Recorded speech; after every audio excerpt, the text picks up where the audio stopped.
How do I play audio from Bluetooth?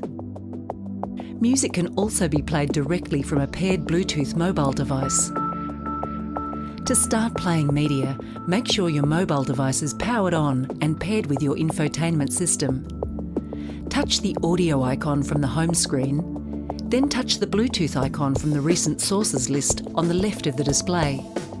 If it's not shown in the recent sources, touch the down arrow to show the full list of available sources and select Bluetooth. You can control the volume and song selection via the infotainment system controls. If Bluetooth is selected, yet no sound is present, check the volume settings on both your mobile device and the infotainment system. You can play music in a random order or by touching the shuffle icon. When displaying a list of songs, arrows and A to Z appear on the left side of the display. You can press A to Z to bring up a display that shows available letters. Select the letter you wish to view.